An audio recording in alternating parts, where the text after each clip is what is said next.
Bom dia a todos.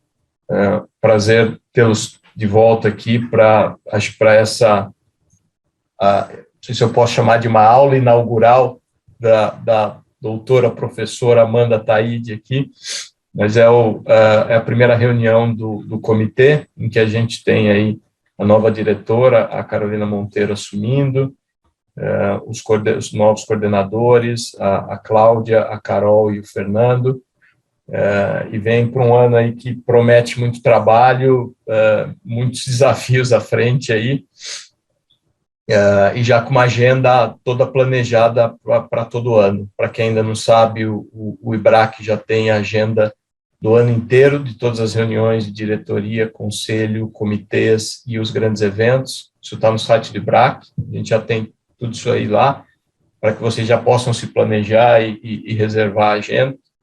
Como eu estava conversando com o René ontem, né, o que não está no Outlook não está no mundo, né? Então, é importante já se reservar ali essas datas para que a gente consiga ter aí maior eficiência na participação de todos.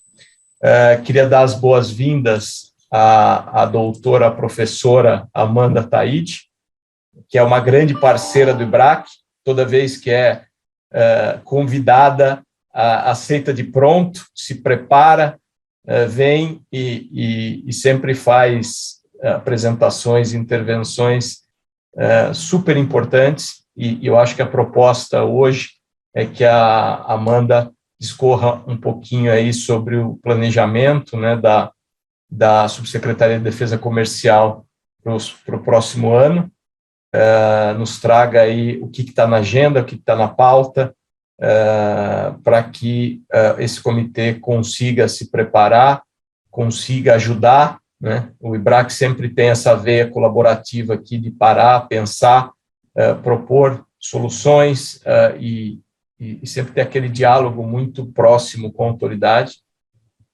Então, acho que é isso que a gente espera para os próximos anos aqui do nosso lado também, essa cooperação, esse canal de comunicação sempre aberto, para que a gente possa trazer aqui todas as colaborações do setor privado, né?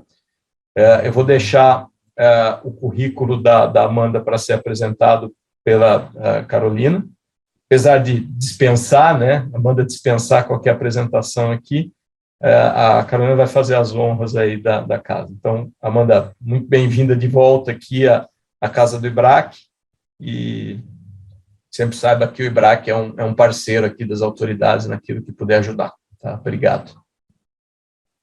Maravilha. Obrigada, Bruno. Obrigada por estar prestigiando aqui nossa primeira reunião dessa nova composição aqui do Comitê de Comércio Internacional, junto com o René, o meu antecessor e agora vice-presidente.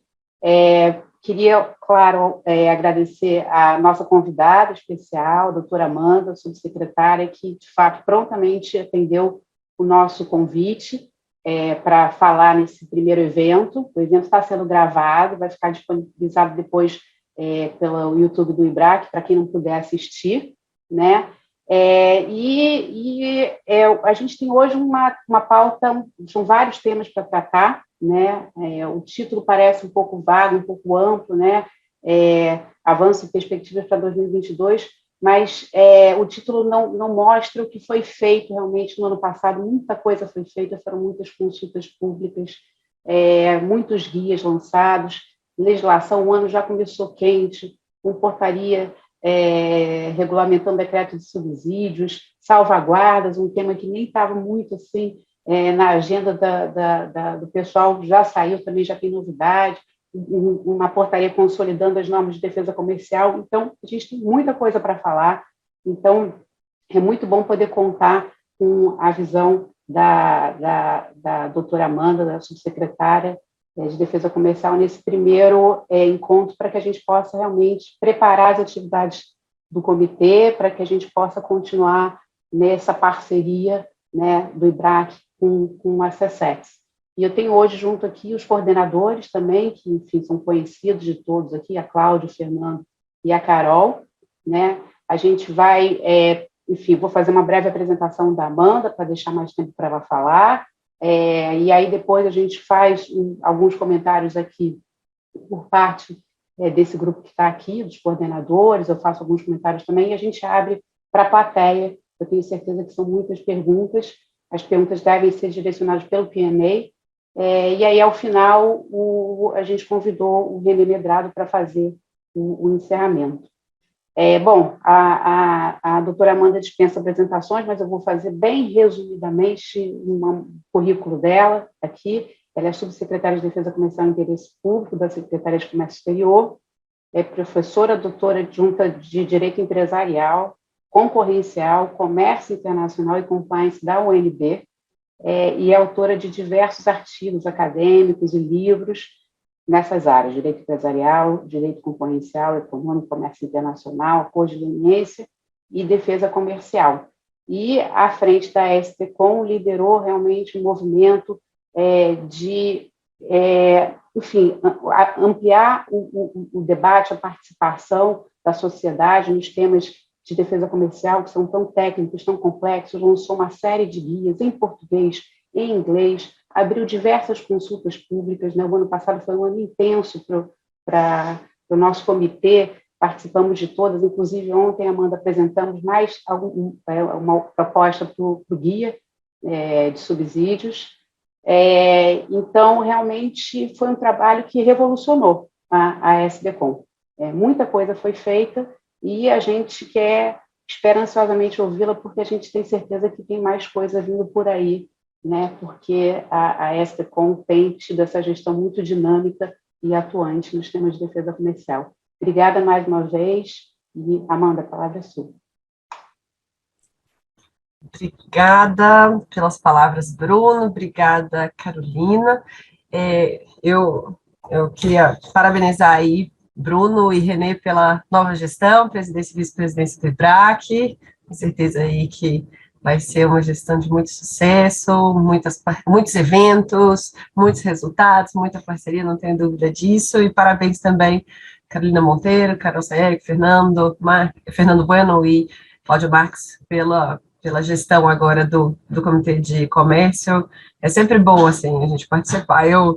Como o Bruno bem disse, né, do IBRAC eu já sou de carteirinha, eu acho que eu não perdi um IBRAC aí, pelo menos 1 ou 2 IBRACs ao longo do ano, eu sempre vou, seja como ouvinte, seja como palestrante, não importa, seja de comércio, seja de concorrência, eu estou dentro, seja meu primeiro grande evento acadêmico ali, foi um IBRAC, lá em Minas, a Dora já estava, eu organizando enquanto estudante, então a minha relação de carinho com o IBRAC é muito grande, então eu agradeço demais pelo convite que vocês me fazem, porque mistura a história, né, a minha participação no IBRAC como estudante, como palestrante, ela se mistura também à minha própria trajetória, então agradeço muitíssimo por vocês, pelo carinho, pelos convites de sempre, e fico sempre à disposição mesmo. Eu acho que quando a Carol mandou o e-mail, acho que em 2 minutos eu só respondi, tô dentro com certeza. Qual que é o tema? Eu nem sei o que é que vocês querem não, mas podem contar comigo, então contem sempre comigo para isso mesmo.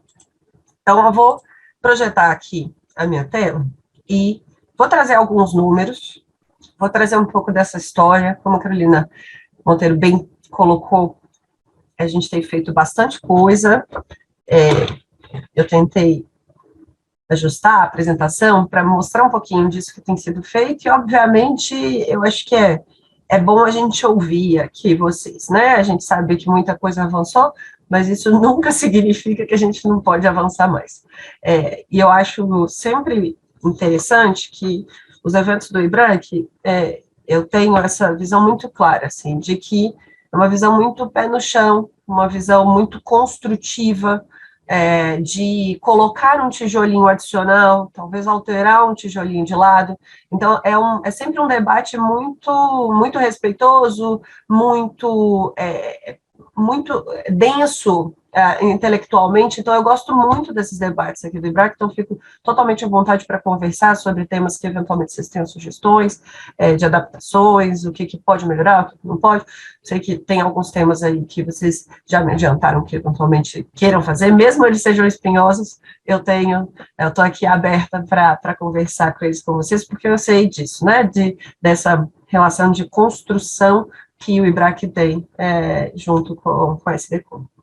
Então, vamos lá. Então, o que eu sempre gosto de entender, passar, é muito mais autobiográfico do que institucionalmente dizendo, mas é um pouco do o que aconteceu quando o secretário, então, Lucas Ferraz, me fez o convite lá no início de 2019. Eu estava lá voltando da minha licença maternidade, com 2 dias voltando da licença, recebo a ligação do Lucas Ferraz, que eu não conhecia, me convidando, então, para assumir o cargo, e, apesar de acompanhar, né, academicamente o tema, não estava ali por dentro dos números e tudo mais. Então, o que estava acontecendo? Então, a gente foi fazer um estudo, né, uma análise de como que está o status e se são necessários ajustes. Então, basicamente isso, esse era era o meu dever de casa. Olha, Amanda, identifica, existe uma hipótese, e como acadêmica eu gosto de sempre mencionar isso, uma hipótese de que ali entre 2013 e 2018 teve um uso muito significativo de defesa comercial. Identifica se tem ajustes a serem feitos ou não, ou se é isso mesmo, se está tudo certo, o que mais que a gente pode fazer. Então, esse era o cenário ali até 2018. E a gente, consequentemente, né, tendo aqueles 3 anos, então, aqui, né, de 30 novas medidas ao longo de cada ano, a gente aumentou o estoque muito significativamente ao longo desses anos também de medidas. E, por outro lado, tinha um diagnóstico também de uma hipótese de um uso muito significativo de interesse público. Então, muitos de vocês, quando fizeram reunião comigo ali em 2019, mas, Amanda, aí o interesse público, eu até brincava que eu ia gravar uma apresentação institucional e ia dar o play, assim, porque era 100% de aproveitamento em 2019, todo mundo me perguntando, e o interesse público, o que vai acontecer com o interesse público, e definitivamente esse foi o nosso primeiro objetivo, e a gente vai tentar mostrar que a gente foi por fases, né, não dá para fazer tudo, então a gente vai fazendo um pouquinho de cada vez para conseguir alcançar os nossos objetivos. Então, a gente tinha aquela história que vocês certamente viveram aí, enquanto advogados, de um fla-flu, então, uma decisão de defesa comercial que vai, e uma decisão que, por vezes, tem uma análise de interesse público, que no diário oficial sai com uma linha de justificativa pelo uso de interesse público. Então, aumento nos preços, instabilidade de preços, então, uma linha. Isso, até para mim, ou até para quem está do lado de fora e não participou das decisões, é difícil, porque eu não tenho o racional de uma série de decisões anteriores, que utilizaram a cláusula de interesse. Mas qual que foi a razão, qual que foi a metodologia? O que a gente está falando aqui, né, de impacto no aumento de... Qual que foi a metodologia de impacto que foi analisada aqui? Qual que foi, né? O que é a estabilidade de preço? Então, essa análise de critérios foi um grande vetor, vamos dizer, desse início. Então, está a dar uma clareza. E eu acho que é importante, assim, a gente ter um diálogo muito franco, que é, mais uma vez, a gente não só pode, como a gente deve avançar nos análises de critérios, a gente não conversa. Mas o que a gente quis fazer foi, vamos colocar os critérios na mesa.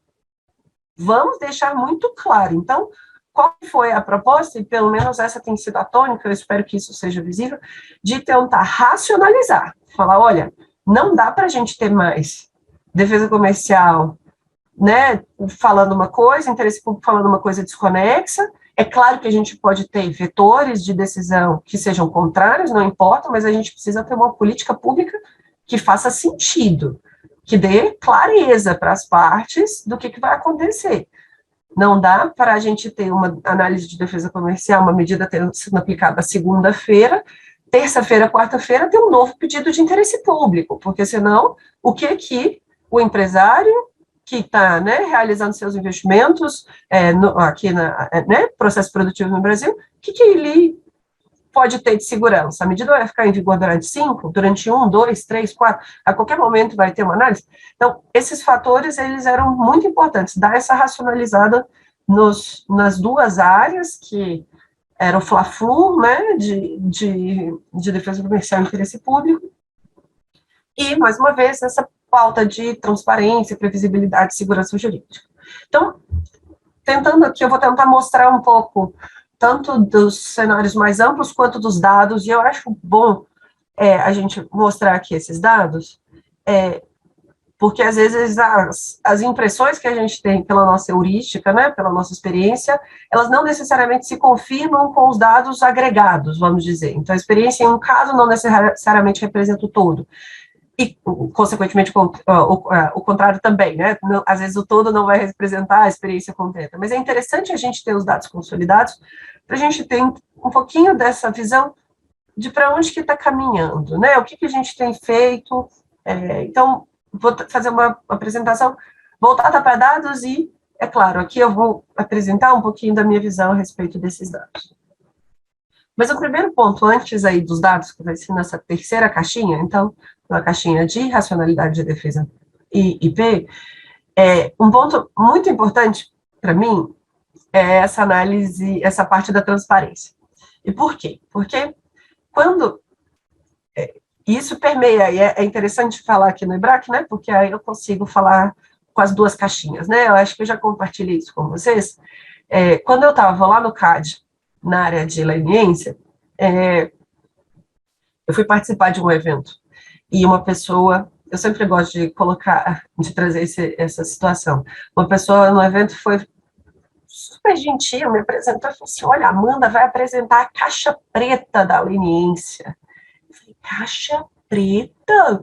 Meu Deus do céu, um programa de leniência, uma política pública não pode ser uma caixa preta. E aquilo ali ficou muito forte para mim, então a gente trabalhou em seguida para publicar, por exemplo, um guia de leniência. Trabalhei em outros guias lá no CAD. Então, quando eu cheguei na SDCOM, eu percebia que as pessoas que criticavam, seja a defesa comercial, seja a IP, não necessariamente tinham a base conceitual, não entendiam o conceito às vezes. Eu falei, gente, a gente precisa fazer isso, a gente precisa fazer com que todo mundo entenda o que é o instrumento, tenha clareza dos objetivos, tenha clareza da forma que o processo é caminhado, a gente precisa ter clareza, né, de quais que são os parâmetros. Então, peraí, então vamos fazer esse esforço de guia, gente, pelo amor de Deus. E não é um custo indolor, acreditem nisso, né, não é indolor nem internamente, porque pensem, né, a gente tem, vou mostrar já os dados para vocês, a gente tem um mundo de investigações, é o que eu brinco com o time, que é o nosso arroz com feijão, então a gente tem o nosso arroz com feijão para fazer, a gente não pode deixar de fazer o nosso arroz com feijão, mas a gente também precisa fazer ali um peixinho de vez em quando, colocar uma sobremesa, colocar um naked cake na mesa, e essa era a ideia do guia. Então, convencer o time para começar a elaborar guias internamente para publicar, falar assim, olha, além de todo o trabalho que vocês já têm para elaborar as notas técnicas, os pareceres e tudo mais, então, essa pessoa aqui que está chegando, essa doida aqui, ela está querendo que vocês escrevam os guias para colocar as melhores práticas. E isso é um trabalho muito bonito, porque ele gera, obviamente, um resultado externo, mas também gera um resultado interno, né? Uma consolidação também de pensamento, discussões, identificação de pontos que a gente tem que são consensuais e pontos que não são consensuais e que a gente precisa avançar mesmo nos estudos. Então, o primeiro ponto foi o guia de interesse público. Então, a meta de 2019 foi IP. Não tinha nenhuma dúvida, eu sabia que a gente tinha muita coisa para fazer, mas 2019 ele tinha que endereçar interesse público. Então, a gente começou com esses guias de IP, a gente acabou consolidando no ano seguinte, em março de 2020, no evento do IBRAC mesmo, às vezes vocês estavam lá também, lá no IBRAC, lá embaixo do Ministério da Economia, eu estava ali, com 38 semanas da segunda gravidez, gravidíssima, poucos dias depois começou a pandemia, eu dei à luz, começou a pandemia e pronto, estamos nos eventos virtuais desde então. E a gente teve agora, esse ano, a publicação do guia em inglês também, mais uma vez, para que vocês, representando eventualmente clientes estrangeiros, em quaisquer hipóteses, seja representando, né, para explicar a política pública, tenham ali um documento público da autoridade para participar e para a gente institucionalmente também, né, para apresentar perante outras autoridades. O mesmo vale para antidumping. Então, essa parte do guia de antidumping foi definitivamente, eu acho que o que mais nos deu trabalho, porque o guia ele é imenso, vocês contribuíram no IBRAC, e o objetivo dele era ser muito didático. Então, pincelar o básico com o difícil, com o sofisticado, é muito difícil. Então, a gente ia fazendo perguntas e a gente ia colocando as perguntas, elaborando as respostas, foi um trabalho a muitas mãos que a gente teve, tanto que, não sei se vocês viram, até ia ser interessante colocar isso aqui na apresentação, não coloquei, mas a gente ganhou o prêmio de ideias inovadoras do Ministério da Economia, justamente com esse complexo, com esse conjunto de guias, e foi um trabalho muito a muitas mãos, então foram mais de 30 pessoas aí, nesse conjunto de guias, trabalhando aí em parceria. Esse guia, então, a gente publicou aí a nova versão, a versão consolidada. Teve mudanças, por exemplo, no SEI, a gente teve que retirar a parte do SEI, adaptar. Então, é um guia que a ideia, e é claro, mais uma vez, que é difícil, deixando muito claro, mas a ideia é que ele sempre fique atualizado, então que a gente tenha várias versões ao longo do tempo para atualizar também a normativa. Então, a gente provavelmente vai ter que fazer uma atualização desse guia também, porque a gente já vai mostrar que mudou o número de portarias e tudo mais. Então, a gente tem que fazer essa constante atualização, e mais uma vez, esse guia está em inglês também. Eu deixo claro que a tradução foi feita por uma empresa contratada, externa, a gente não fez ela internamente, tá, porque a gente não tinha condições operacionais de fazer, então é possível que tenha aí alguns erros, a gente está também tentando fazer essa tradução, esse ajuste mais fino da tradução, porque a gente sabe que às vezes a utilização dos termos, né, por uma empresa que não está acostumada necessariamente com esse tipo de tradução, pode ser difícil, né. A mesma coisa para a parte de apoio ao exportador, isso aqui surgiu muito da minha conversa com a equipe de apoio, falam, gente, mas a gente faz muita coisa em apoio ao exportador, que é investigado em processos em outras autoridades. E é um trabalho diário, o pessoal entra todos os dias no site das autoridades, a gente recebe, eu recebo pelo menos uns 10 e-mails por dia de investigações do MRE encaminhando para a gente a documentação e tudo mais. Então, é muita coisa que é feita. Eu falava, gente, a gente precisa deixar claro o que a gente faz, que é um trabalho que, e eu sempre falo, né, nossa pauta positiva, pelo menos eu nunca vi ninguém reclamando do trabalho que a gente faz de apoio ao exportador. Talvez o exportador, a outra autoridade, a indústria doméstica do outro país venha reclamar, mas pelo menos dentro do Brasil, acho que é a nossa pauta positiva. Todo mundo fala, não, olha, isso aí eu não vou reclamar, não. Então, por quê? Porque a gente vai prestar apoio, né, às nossas empresas brasileiras, e a gente tem tido resultados muito legais também. Mais uma vez, o guia teve a versão preliminar, a versão final, todos esses guias, né, foram colocados em consulta pública, vocês contribuíram, a gente fez ajustes, se incorporou, e agora tem a versão em inglês. Aqui a gente tem o guia, já a gente vai falar um pouquinho também, mas o guia da transição do SDD e do SEI.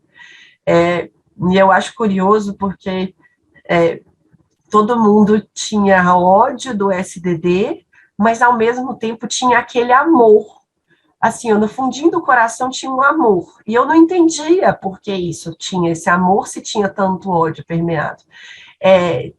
E aí era aquela sensação de mixed feelings, né, das pessoas. Então, uma vez passados os grandes, vamos dizer, gargalos, e a gente vai conversar sobre eles, a gente falou, não, agora a gente consegue atacar essa vertente que é a base, né, dos nossos processos, que é a transição para o SDD para o SEI, do SDD para o SEI. Foi uma transição muito suave, pelo menos na minha opinião, depois vocês podem opinar, passar aí a experiência de vocês, e que a gente tem tido um resultado bem interessante, um feedback bem interessante, mas a gente já volta a falar sobre isso também. E aqui, a gente acabou convertendo, né, o que antes era o caderno DECOM 3, sobre cálculo de margem de dumping, a gente converteu isso em um guia também, em que a gente colocou um fluxograma, um passo a passo. Pode parecer simples, mas desenhar em uma forma de fluxo, o passo a passo do cálculo da margem, não é trivial. Então, a gente teve um esforço para poder organizar tudo isso, a gente colocou, né, como sendo uma nova contribuição aí também para esse caderno, e aqui a gente vai ter, né, teve também a publicação em inglês desse guia também. Essa imagem aqui é do nosso site ontem, tá? A gente fez algumas mudanças ontem já do site, a gente tentou organizar as informações de uma maneira que ficasse ainda mais claro. Então, a gente teve, por exemplo, ontem, a gente vai mencionar, né? Ontem não, antes de ontem. Sei lá, hoje é quinta-feira, né? Foi terça-feira que publicou, então, eu me perco, gente, nos dias. Terça-feira, então, que a gente publicou a portaria de subsídios, e a gente colocou, por exemplo, né, os apêndices, a parte a biblioteca de subsídios, está tudo aqui no nosso site, o reorganizado, tá? Então, todas as informações também são, tudo que publica no Diário Oficial, hoje é quinta-feira, deve ter saído uma pancada de coisa no Diário Oficial também, que a gente ficou trabalhando também até muitas horas essa semana para poder dar conta de todas as publicações que saíram hoje aí no Diário Oficial. Tudo isso vai para o nosso site, fica organizado, para que todo mundo não precisa ficar olhando o diário, se quiser olhar o Diário Oficial, ótimo, mas está ali disponível no site, fácil acesso. Os nossos relatórios anuais também, a gente está fechando o ano de 2021, em termos de dados, mas as estatísticas quadrimestrais já estão disponíveis também com os dados, e todas as minhas palestras estão aqui, então essa palestra de hoje também vai para o site, tá? E aqui a parte de apoio ao exportador. Eu acho que é bem importante também, a gente teve alguns resultados muito interessantes, então, de não aplicação, de medidas, de aplicação com modificação nos cálculos, a partir da nossa atuação, obviamente, junto com os exportadores brasileiros. Então, é interessante para a gente acompanhar aqui também esses resultados. E aqui, sobre, então, o SDD e o SEI, é interessante isso, a gente, no primeiro mês de uso do SEI, a estimativa que foi alcançada foi de uma economia coletiva de 100 horas. E a gente falou, mas por quê, né? Porque você sabe melhor do que eu, né? Para subir um arquivo, por vezes demorava horas, né? E agora a gente percebe que, e aí a gente fez uma série de, né, a gente colocou também consulta pública, portaria, a gente colocou a versão, né, do guia também, consulta pública, para que vocês soubessem como que a gente estava tentando adaptar o SEI, e hoje a gente consegue fazer em cliques. Então, a nossa equipe, então, assim, assinaturas de documentos, vocês assinam 15 documentos, assinam 15 documentos ao mesmo tempo. O SEI, ele tem uma série de funcionalidades que aumentam muito a nossa eficiência, assim como a de vocês, né, nesse upload de informações. Então, imagino que a gente tenha alcançado, assim, eu espero, um ambiente propício para a gestão processual. E, claro, se vocês identificarem necessidades de aprimoramento ao longo do tempo, a gente também, obviamente, está aqui para refletir junto. E aí, nessa parte de previsibilidade e segurança jurídica, eu acho que é interessante, aqui, a ideia era eu colocar uma transição, 2019, mas aí o slide não funcionou. 19, 20, 21 e 22, aqui para vocês. Mas aqui é para a gente perceber que, de fato, eu fico feliz da Carolina Monteiro na apresentação ter falado isso, que a gente fez bastante coisa, porque então dá para ver, então que bom que deu para ver, porque tem muita coisa, a gente fez mesmo, assim, a minha impressão, pelo menos minha sensação é que foi muita coisa feita, entregue, e para dar essa previsibilidade. Então, a gente começou com a portaria CSEX 8, e é importante dizer, por que a gente teve que publicar a portaria CSEX 8, gente, sem consulta pública ali? Foi um dos questionamentos que a gente recebeu. Poxa, mas vocês publicaram uma nova portaria e vocês não fizeram consulta pública antes. Por quê? Porque a gente tinha antes uma resolução CAMEX que tratava de um rito processual que não conversava mais com a nova estrutura da SDCOM. Ele falava de GTIP, que não existia mais, ele falava de análise de IP pela CAMEX, que não existia mais. Então, o decreto de estrutura do Ministério da Economia mudou a lógica, mudou a estrutura. Então, a gente precisava mudar o trâmite processual. Então, essa foi a única portaria que a gente não conseguiu fazer consulta pública por uma questão muito específica, porque a gente precisava organizar o fluxo processual. E a gente colocou, mesmo assim, mesmo ela em vigor, a gente colocou ela em consulta pública. E a gente acabou, né, então, tendo a portaria final. Então, a gente teve consulta pública de IP, dos guias, então, teve o guia preliminar de IP em 2019, guia preliminar de antidumping em 2019, 2020, percebo aqui que eu esqueci de colocar, mas tem a portaria 13, né, de IP, que foi publicada ali no início de 2020, junto com o guia final de IP, a gente publicou o guia final de antidumping, de apoio, e a gente fez algumas consultas públicas, aquelas 4 consultas públicas das portarias, que foi muito importante a contribuição da sociedade, porque a gente percebeu alguns ajustes que a gente tinha que fazer, deu tempo da gente maturar a própria proposta de portaria e fazer ajustes. Então, essa consulta pública ficou em vigor, acho que bastante tempo, ela foi uma das portarias das consultas públicas que ficou mais tempo aberta, e a gente também demorou para digerir. E a gente, então, aqui eu percebi um erro aqui, mas quem sabe faz ao vivo, né? Então, 2021 não tem ali aquela portaria CSEX 8, tá errado, mas a gente teve ali o guia de IP, que foi a portaria de SEI, né, que a gente usou, e a revogação da portaria anterior, que tratava do SDD. A gente teve o guia de margem de dumping, e a gente teve, então, um trabalho em 2021, o coroamento de um trabalho de muitos anos, que foi o decreto de subsídios e medidas compensatórias. Eu vim aqui no IBRAC em vários momentos, e vocês me perguntavam, e o decreto, Amanda? Eu falava, a gente está trabalhando, né, sempre no gerúndio, né, venho trabalhando, venho me esforçando, né, e a gente estava ali trabalhando para poder publicar, mas tinha uma série de questões que não envolviam o nosso escopo de ação necessariamente.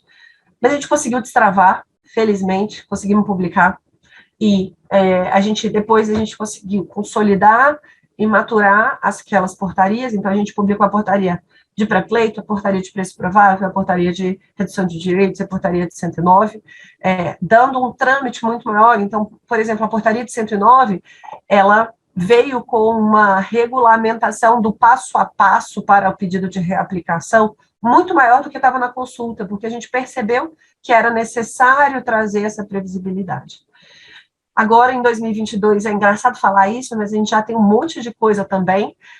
Fevereiro, meados de fevereiro, mas janeiro começou quente, então a gente publicou todos os guias em inglês, e a gente teve um esforço que estava aí previsto para 2022, mas a gente vai conseguir finalizar isso agora em fevereiro, felizmente, de consolidar todas as normas de defesa comercial e interesse público. Então, basicamente, hoje a gente vai ter 5 portarias. Uma para normas gerais, que é a portaria 162, uma para antidumping, que é a portaria 171, uma para subsídios, que é a portaria 172, a portaria 169 de salvaguardas e a portaria 13 de IP. Então, basicamente, a gente tem 5 normas infralegais para tratar de defesa comercial e interesse público. E aí eu mostro aqui para vocês o que a gente vai publicar semana que vem, se tudo der certo, que é o SDCOM-MECOM, que tem o VAD-MECOM, tem o CAD-MECOM e vai ter o SDCOM-MECOM, porque a gente gosta de concorrência e a gente vai também fazer o nosso guia consolidado de normas. Então, a ideia é que a gente tem aqui, e a gente está trabalhando para colocar tudo, desde a lei, todos os decretos, tudo organizadinho, passo a passo, todas as portarias, para que a pessoa fale, eu quero saber, e aí, o que está em vigor, como é que está? Gente, está aqui. Está aqui tudo organizado no PDF, dá para imprimir, colocar espiral para quem quiser, dá para ficar old school também. Então, aqui, só para vocês entenderem, todas essas portarias, elas foram objeto de dispensa de AIR, tá? Exceto a de subsídio, que a gente vai falar. E a gente tem no site também, nessas objetos de dispensa de AIR, a compatibilização exata, né, do que estava antes. Então, a portaria 6703 foi para dentro do capítulo 2, portaria 150 foi... Então, a gente fez esse cara crachá, basicamente, em todas as portarias, aqui na parte de normas gerais, aqui na parte de salvaguardas, e aí acho que é bom deixar claro, né, também com base no que Carolina Monteiro falou no início, a parte de salvaguardas a gente não modificou o conteúdo, a gente apenas consolidou essas portarias. Então, a gente tinha circular de 2019, circular 19 de 2001, e a gente tinha a circular 59. Então, eram normas muito antigas aí que a gente precisava colocar num documento único, e a gente fez assim por obrigação do decreto 139. A mesma coisa de antidumping, eu acho que o de antidumping é o que deve dar mais alegria para vocês, porque, mais uma vez, é o nosso arroz com feijão, e ter portaria 41, 44, 51, 53, 52, 42, 72, 36, a gente acabou tendo bastante trabalho para reorganizar essa portaria, e a gente conseguiu também colocar nessa portaria, finalmente, o resultado da consulta que foi feita lá atrás, em 2018, sobre restituição.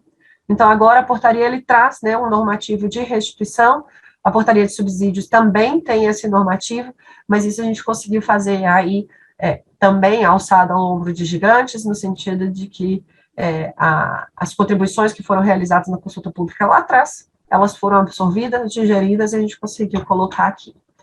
E o que é de mais novo, a gente publicou a portaria de subsídios, essa sim, não teve dispensa de AIR, tá? Isso aqui a gente fez uma análise completa de AIR, eu chamo a atenção de vocês porque ficou muito completa essa análise aqui de impacto regulatório, chamo a atenção de vocês para analisar, é a segunda AIR realizada pela CSEX, a nossa aí está, acho que, modéstia à parte, pelo menos minha impressão inicial, é que ela ficou bem robusta, bem interessante, para mostrar por que essa escolha regulatória foi feita, na medida em que ela muda, né, de fato, o arcabouço. A gente fez a IR, não era meramente consolidar as normas, né.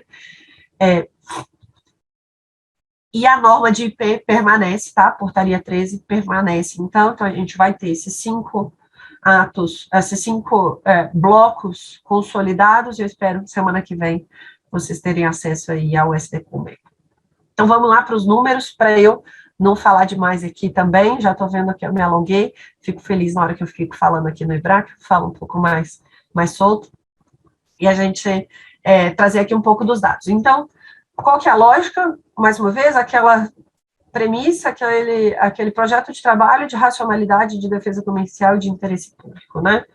E é bom a gente lembrar, antidumping é o nosso arroz com feijão, a gente tem investigações de subsídio também, custo um pouco menor, salvaguarda bem pouquinho, ele não chega a 1%, menos do que 1% também da nossa experiência.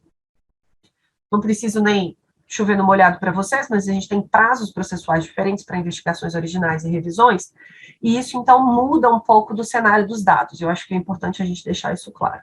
Então, as petições, elas balizam, obviamente, todo o fluxo processual das investigações originais. Então, uma petição apresentada em 2022, muito dificilmente vai ter seu resultado em 2023, ela vai ter resultado lá em 2024, dado que a investigação é de 18 meses. Então, a gente precisa sempre enxergar os reflexos dentro de 2 anos, basicamente, das petições. Então, a gente teve um recuo muito forte, a gente percebe já uma tendência de queda, né, das petições ali a partir de 2013, 2014, a gente já percebe um recuo de petições, e a gente teve a menor série histórica justamente em 2019. Então, isso, obviamente, repercute também nos dados de início das investigações. Então, a gente acaba iniciando menos investigações, porque são apresentadas menos petições. Quando voltam a ter, então, vendo aqui, né, 2020, a gente já tem um novo pico de petições apresentadas. Isso, obviamente, reflete nas petições que são também abertas ali, as investigações que são abertas em 2021. Isso, novamente, reflete em termos de medidas aplicadas. Então, mais uma vez, sempre vejam um reflexo de 2 em 2 anos, basicamente, dos fluxos. Então, um menor fluxo de petições apresentadas, menor número de investigações iniciadas, um menor número de medidas aplicadas. Consequentemente, um maior número, a gente tem uma tendência também de ter um aumento no número de inícios e de aplicações. Então, 2021 a gente já teve novas aplicações, esse ano também a gente, acho que já teve, não sei se a gente já teve novas medidas aplicadas, mas a gente segue essa mesma tendência. E o que eu acho que às vezes foge do radar dos dados? Porque os dados, quando a gente pega dados da OMC, a OMC não tem dados de revisão de final de período, a OMC tem dados de original. E isso, então, foge do radar quando falar, não. Então, investigações originais, a gente teve uma redução. Teve uma redução, porque teve uma redução das petições. Então, a gente reduz petição, reduz início, reduz aplicação. Aumenta a petição, aumenta início, aumenta a aplicação. A gente acaba tendo a mesma tendência. Mas as revisões de final de período, eu chamo atenção para esse dado, de que qual é o resultado daquele pico de aplicações de 2013 a 2015? Um pico de petições de revisão de final de período em 2018 e 2019. Então, enquanto a gente estava lá trabalhando e fazendo aqui, 2018, pense, né? A gente está fazendo, eu estou entrando no governo, a equipe está lá se adaptando, a gente está fazendo as revisões de final de período. Petições de 2019, analisando 2020. Então, a gente percebeu, então, se vocês pegarem esse pico, vocês percebem a razão de ser das consultas públicas para as 4 portarias. Por quê? Porque as 4 portarias, aquelas portarias, as 3, né, de preço provável, de redução e de 109, elas são muito visíveis em casos de revisão de final de período. E por que a gente fez isso? Gente, porque a gente teve 86 casos, 86 análises para poder, assim, perceber que precisava, que o decreto ele não era claro sobre o que é preço provável. O decreto não é claro sobre metodologia de redução. O decreto não é claro para falar o que é 109, quais são as condições de dúvida. Então, a gente precisava dessa previsibilidade para que não fosse, né, um argumento utilizado de última hora, seja pelas partes, seja pela autoridade. Então, a gente precisava dessa clareza. Então, esse pico de revisões, de petições, a gente teve, no ano passado, o maior número de medidas reaplicadas. Por quê? Porque as revisões de final de período estão aí acontecendo de um modo muito forte, né, com base em todo esse histórico que a gente tem de medidas. E as análises de interesse público. Esse é um dado que eu gosto muito de desmistificar. Então, e mais uma vez, ele envolve amores e raivas, mas eu gosto de trazer os dados para tentar mostrar meu ponto de vista. Então, em termos absolutos, quem analisa e fala, olha, a gente aumentou o uso de interesse público. Em termos absolutos de análise, sim, a gente fez mais análises de interesse público. Tá certo? Por quê? Porque isso reflete a portaria. Análises obrigatórias em casos de investigações originais, critérios preponderantes para abertura em caso de revisão de final de período. Uma nova portaria, naturalmente, ela traz um maior interesse, um maior conhecimento também, os guias trazem um maior conhecimento, uma maior utilização, né, daquela normativa. Mas quando a gente vai analisar, portanto, né, o que são decisões primárias, ou seja, decisões que a gente finalmente faz uma análise completa, né, decisões subsequentes são aquelas análises de depois de um ano, né, apenas no caso de antidumping. Então, quando a gente vai falar assim, olha, em termos de análise completa, e aí, o que vocês fizeram, né? a gente tem uma queda drástica, tanto em termos absolutos quanto em termos relativos, no uso da cláusula excepcional. Então, mais uma vez, a gente analisou mais, mas a gente utilizou menos. Então, a gente usou apenas em um caso em 2021. Se a gente pega a série histórica, se a gente pega 2017, 2018, a gente confirma lá talvez aquela hipótese de que tinha um fla-flu. Por quê? Porque a gente tinha 100% dos casos que tinham análise de interesse público, tinha utilização de interesse público. Nesse caso, não, a gente está aí com um caso em 2021, mostrando a excepcionalidade do uso dessa cláusula e mostrando que a racionalidade de defesa comercial leva também a uma racionalidade de IP. Então, o Brasil continua, né, sendo aí um player muito forte em termos de defesa comercial no mundo, em termos de aplicações, em termos de medidas em vigor, em termos de estoque, o Brasil continua também como um dos um país muito ativo, né, em defesa comercial, muito respeitado. A gente teve, até agora, 100% de alinhamento das nossas decisões, das nossas recomendações com o GSEX, isso tanto em defesa comercial quanto em IP. Obviamente, não necessariamente vão ser votações com unanimidade, porque às vezes a gente vai ter visões diferentes, mas em termos de resultado, isso mostra, me evidencia um pouco dessa robustez da política pública que tem sido construída. Para 2022, aqui já tem uma série de coisas que estão entregues, a portaria de subsídios entregamos antes de ontem, ainda bem, a consolidação das normas de defesa comercial também conseguimos finalizar ontem, mas a gente vai publicar o SD-COMECOM para consolidar de uma maneira bonita também, e fácil para todo mundo. E, então, a gente passou interesse público, a gente consolidou a parte de antidumping com as portarias de revisão de final de período, né, que davam maior previsibilidade, a gente publicou o decreto. O que falta para a gente conquistar o mundo, cérebro? Então, falta a gente ir para salvaguardas. Então, o nosso próximo passo é avançar aí no decreto de salvaguardas para tentar dar essa clareza. Lembrando, é claro, que a gente tem partes mais internas, vamos dizer, a elaboração do guia de subsídios, que a gente vai elaborar a partir, né, das contribuições, então a gente tem uma série de questões para avançar internamente também, mas hoje diria que o nosso maior foco seria aí o decreto de salvaguardas. E é isso, vocês já sabem, aqui é o meu último slide, defesa comercial não é abertura comercial, quem gosta ou quem não gosta de defesa comercial e de interesse público vai depender de qual elo que ele está representando, ou de qual nível, né, qual empresa que está sendo tratada, qual associação. A autoridade de defesa comercial, ela responde às petições que são apresentadas, então, petições, inícios, aplicações, consequentemente, a gente tem aí uma série de um passo a passo. A gente trabalhou ao longo desse tempo para deixar, né, defesa comercial, IP, muito mais transparentes, previsíveis e com segurança jurídica. Mais uma vez, a gente não só pode, como a gente deve avançar muito nisso, mas a gente tem tentado manter, né, essas análises técnicas e muito racionais de ambos as áreas. E é isso, com isso eu concluo, peço desculpas se me alonguei aqui demais, fico à disposição para passar no tempo, se vocês quiserem, para responder perguntas, comentários, considerações.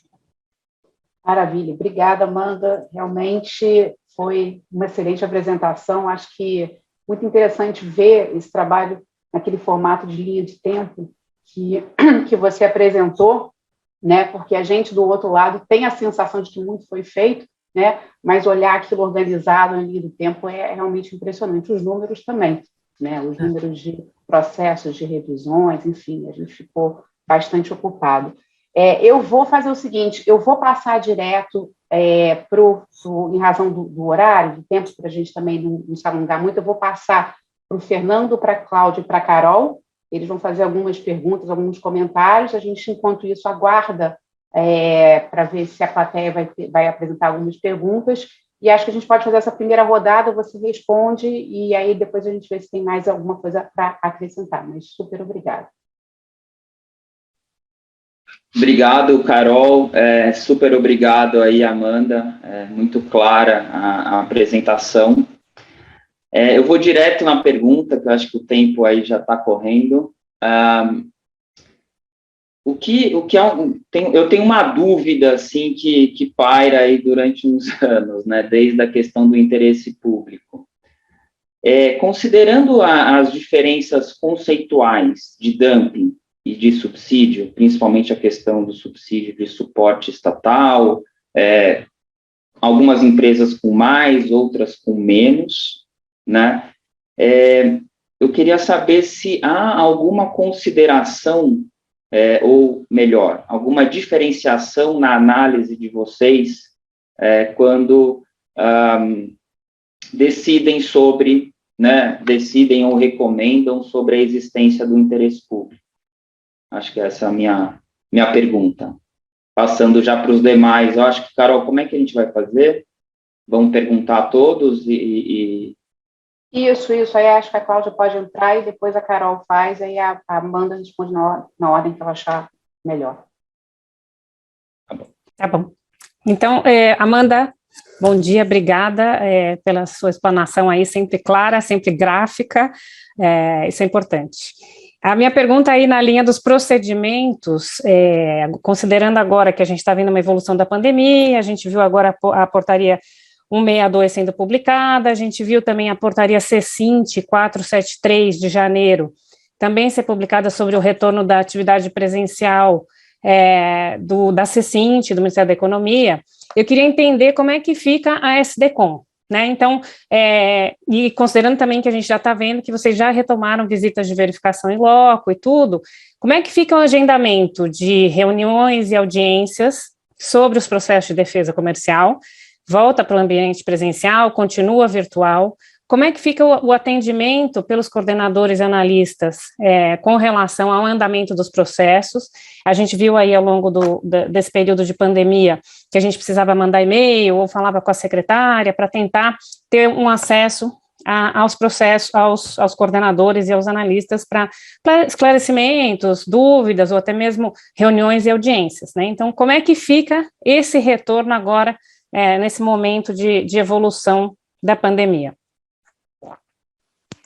Bom, Amanda, me junto aqui a todos nos agradecimentos, é uma apresentação realmente muito instrutiva, e a pergunta aqui é em relação aos compromissos de preços. A gente sabe que é um instrumento relevante, que é previsto tanto no decreto antidumping como no novo decreto de subsídios e medidas compensatórias, e a gente notou que no novo decreto e na recém-publicada portaria CSEX 171 de 2022, foi incluída a expressão, a possibilidade dos compromissos serem negados com base em razões de políticas gerais. E a gente entende que essa inclusão, ela abre e consolida a porta para que os compromissos possam vir a ser negados por essas razões de políticas gerais. A gente queria entender quanto, de fato, essa porta está aberta, qual que é a tendência que a gente pode esperar aqui para 2022 em relação aos compromissos de preços. Maravilha, perguntas boas, capciosas, difíceis, todas elas. Talvez a da Cláudia seja a mais simples, então eu vou começar por ela. A gente tem, sobre presencial, a gente tem, na portaria C-CINT, tem um retorno, estava previsto, tá? Então eu voltei, por exemplo, para o presencial em outubro, alguma coisa assim, e os coordenadores também. Então, quem tem sala própria, voltou em outubro.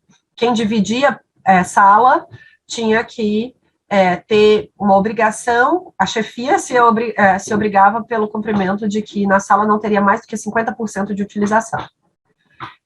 Então, aí depois veio essa nova portaria C-CINT falando do retorno agora para março. Então, a princípio, né, eu volto em março para o presencial, porque eu tenho sala e tenho retorno. Eu não vou lembrar agora as datas, tá? Mas é assim.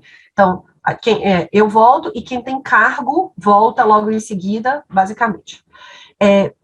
Em termos operacionais, o que acontece? Toda a nossa equipe hoje, basicamente, ela está no chamado programa de gestão. Então, ela está no formato remoto. Então, a gente tem muita gente que está em outras cidades, basicamente. Tá? Então, a gente, obviamente, não só pode, como vai realizar uma série de reuniões presenciais com vocês, se for necessários, mas o ambiente virtual, pelo menos a minha opinião, tem funcionado muito bem. Então, que a gente consegue, né, trazer toda a equipe, às vezes a gente consegue trazer 6 pessoas, então, às vezes o advogado quer tratar de 2 casos, então, traz as 2 equipes, os 2 coordenadores gerais, as 2 respectivas equipes, ainda a equipe de IP. Então, a gente consegue fazer as reuniões virtuais. Então, a princípio, reuniões comigo e com os coordenadores, em breve a gente pode fazer presencial, se for o caso. A gente tem priorizado as reuniões virtuais, tá? Porque a gente, no fim das contas, entende que está funcionando muito bem. Se por algum motivo vocês entenderem que não, que aquela reunião tem que ser presencial, expliquem por que ela tem que ser presencial, que a gente avalia. Mas, via de regra, a gente está permanecendo todas as reuniões virtuais, tá? Pelo menos por enquanto. Então, essa talvez aí a mais fácil. Amanda, diga. Desculpa, até só uma complementação. A gente viu aí uma dificuldade de comunicação, às vezes, nesse período, né? Seja pelo pedido de demandas por e-mail, ou então a gente tinha que explicar todo o cenário para a secretária, então a secretária passar para o analista e tudo mais. Isso vai permanecer dessa maneira? A gente gostaria de conversar um pouco com você sobre isso, porque realmente complicou, vamos dizer assim, a interlocução. Não é para complicar, então é ótimo ter esse feedback. Então, assim, às vezes eu até recebo um e-mail, aí depois eu vejo, 3 dias depois a pessoa tem algum retorno, então eu já mando para a equipe, eu falo, gente, pelo amor de Deus, não dá para não ter resposta, responde falando que está analisando.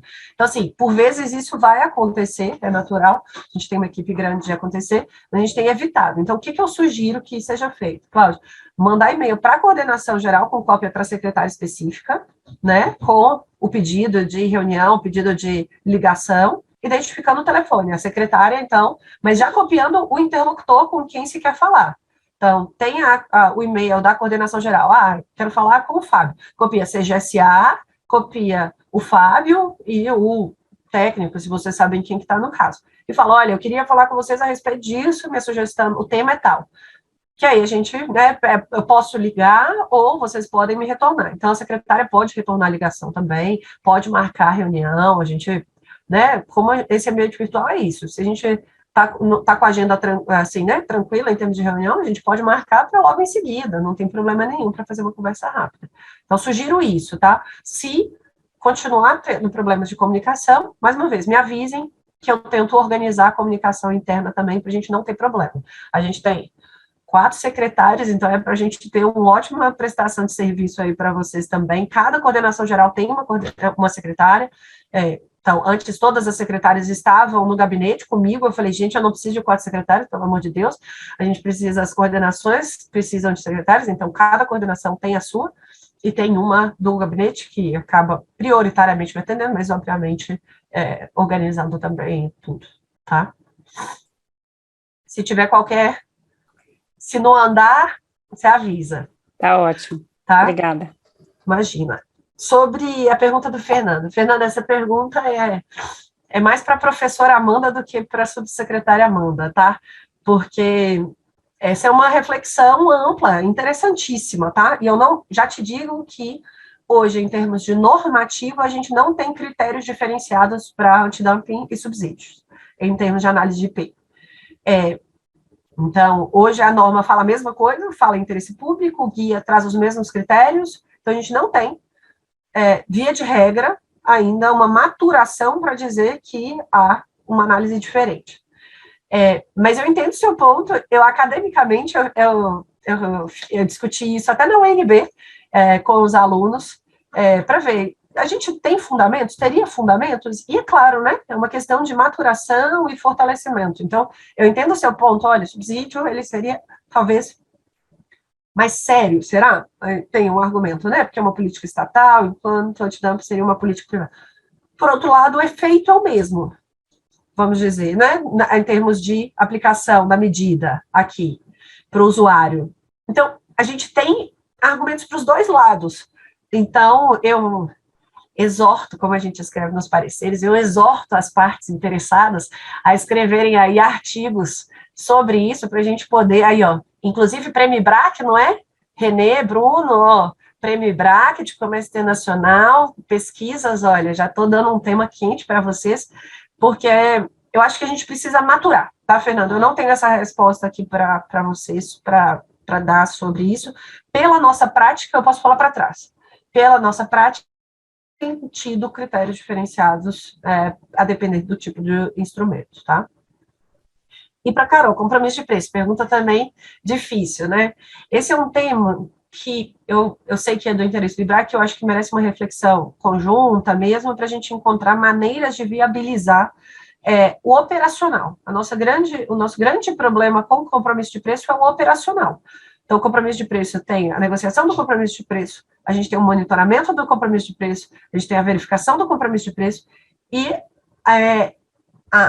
as condições que a gente tinha do DECOM de 2013 não são as mesmas condições que a gente tem da SDECOM de 2022. Então, a gente tem metade da equipe, basicamente, com um número de investigações maior do que a gente tinha, inclusive. Então, a gente precisa encontrar maneiras de viabilizar esse instrumento que está previsto nas legislações, para poder encontrar uma justa medida. Então, por exemplo, no caso do artigo 109, a gente encontrou uma justa medida de que o monitoramento fosse feito pelas partes. Será que essa é uma alternativa? Será que isso funciona? Não sei, eu acho que a gente precisa pensar maneiras para verificar se existe, se consegue implementar o compromisso de preço, basicamente. Então, hoje, a razão de ser, ela é muito pragmática, porque a gente precisa fazer o nosso arroz com feijão são as revisões, e a gente não está conseguindo, né, assumir mais monitoramentos ou investigações de meio de período, né, além das investigações que estão em curso. Então, acho que é também um tema interessante para a gente avançar, talvez não para artigos, mas mais para reflexões mesmo de operacionalização. E aí acho que vale, Amanda, apontar que a gente internamente já está se organizando para apresentar contribuições sobre isso, então podem aguardar que vamos trazer ideias. Maravilha. E esse termo política geral, ele é um termo que é utilizado no próprio acordo de subsídios. Eu me lembro da discussão com o Adriano, que ele veio basicamente do acordo de subsídios que a gente internalizou esse termo, então a gente padronizou. Então é basicamente essa razão do termo política geral que você bem observou, tá? E a gente já tem aqui 3 perguntas, o que eu ia complementar era justamente isso que a Carol já falou, foi muito bom essa colocação da Amanda, porque a gente já está organizando aqui, essa pergunta foi proposital, que a gente já está aqui organizando um grupo de trabalho para estudar, e a gente gostaria também de ouvir quais eram os gargalos, as dificuldades de vocês, para poder apresentar soluções, propostas, contribuir no diálogo, né, desse instrumento que é tão importante para a defesa comercial. Eu tenho uma primeira pergunta aqui, eu vou fazer as 3, tenho 3 perguntas aqui para fazer, uma do Mauro Garcia, que ele fala que todos sabemos que há cerca de 5 anos os painéis arrolados junto ao OMC estão sofrendo um vácuo de análise no julgamento das apelações. Isso acarretou um verdadeiro vácuo jurídico aos agentes no atual sistema de defesa comercial, não apenas no Brasil, mas em todo o mundo. Sendo assim, ele pergunta se existe algum avanço ou previsão de que essa situação de vácuo operacional venha a se perdurar, ou, ao contrário, seja modificado com a OMC atuante, como foi no passado, com a divulgação dos resultados dos julgamentos, que, sem dúvida, sempre foram uma fonte de jurisprudência importante para todos que militam na área de defesa comercial. Essa é a pergunta do Mauro Garcia. E a gente tem uma outra pergunta aqui, as 2 perguntas, da Isabelle Guerreiro, que primeiro fala sobre os guias, diz que os guias são muito úteis, mas gostaria de saber sobre as situações que não estão esclarecidas pelos guias por razões particulares. Ela destaca a importância de um pré-pleito mais robusto anterior ao protocolo da petição inicial e pergunta por que esse tema não faz parte da consolidação. E, por fim, a pergunta do Valdir José, ele pergunta sobre se os avanços estão em risco, pois o projeto de lei 575 de 2020, cujo objetivo é suprimir a avaliação do interesse público, avança. Qual a visão da doutora em relação a esse PDL e o risco que ele apresenta para avaliação de interesse público? Beleza, excelentes perguntas. Vamos lá. Mauro, adoraria poder te responder sobre o órgão de solução de controvérsias se eu tivesse aí informações ali da diretora-geral sobre a nova solução. Esse é um tema que, mais uma vez, academicamente eu venho estudando, né, sobre crise do multilateralismo, soluções que a gente pode encontrar. A gente teve recentemente, né, a MP sobre utilização unilateral, né, pelo Brasil também, uso unilateral pelo Brasil. Assim, a gente eu não tenho informações enquanto subsecretária para poder passar a respeito dessa solução, desse vácuo, né, que existe aí do órgão de solução de controvérsia. O que eu posso dizer é que a gente tem trabalhado, mais uma vez, né, na perspectiva multilateral. Então, essa é a nossa visão da importância do multilateralismo, da importância, né, desses acordos e os acordos de defesa comercial ali inseridos, tá?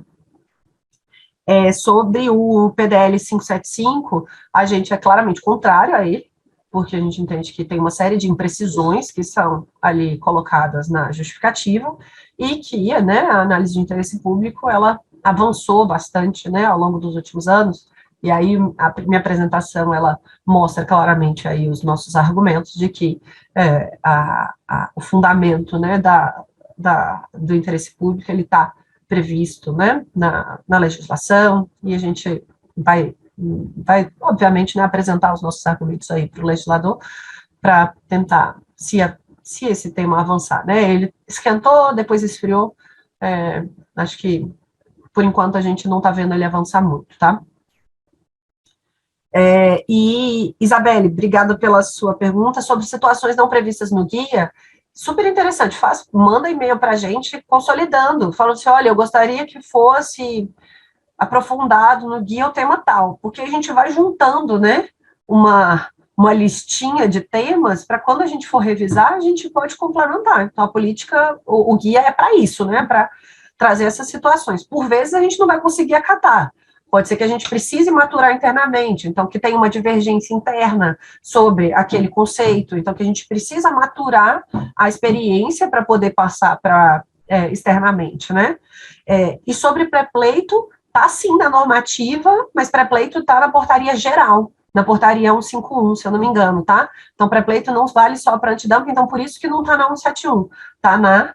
Aí os números, gente, eu estou até perdida já nos números aí de portaria, eu vou ter que voltar, mas então, na portaria geral, a portaria 162. Então, o pré-pleito está na 162, está no capítulo 2, artigos 13 a 28 da portaria 162. Então, não saiu, a gente continua fazendo análise de pré-pleito quando a gente é demandado. Mais uma vez, o gargalo é o operacional. Então, hoje foram publicados 4 circulares de início, então a gente precisa cumprir esse prazo que é obrigatório. Se fosse apresentado um pré-pleito para a gente teria dificuldade para conseguir tocar, porque a gente teve determinações finais, né, para concluir agora em fevereiro, parecer de início, então vai depender da dinâmica, né, que é feita. Então, por isso que é uma fase facultativa e não vinculativa também. Mas está previsto, continua sendo, está aí, a portaria 150 virou os artigos 13 a 28 da portaria 162 de 2022, tá?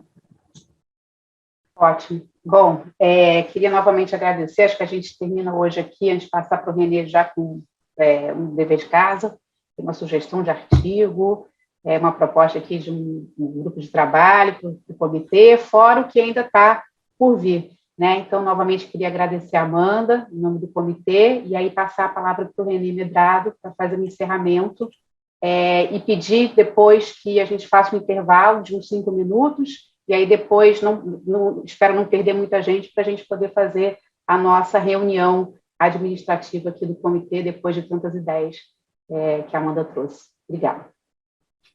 Obrigado, Carol. É sempre um prazer ter a Amanda aqui no IBRAC. A colaboração dela, obviamente, que ela se faz presente em todos os temas, né, especialmente concorrência e defesa comercial, comércio internacional. Então, obrigado, Amanda, pela sua participação. Acho que, como nós vimos aí uma enxurrada de publicações aí nos últimos 5 meses, de fato, essa demonstração, essa explanação que você fez sobre a lógica por trás das publicações, para nós é muito útil. Então, agradeço em nome do IBRAC, em nome de todos, a sua participação e deixo a você, talvez, 2 minutos finais para as palavras de encerramento. Você queira deixar de recado agora que a gente começa um novo ano, sempre com boas perspectivas.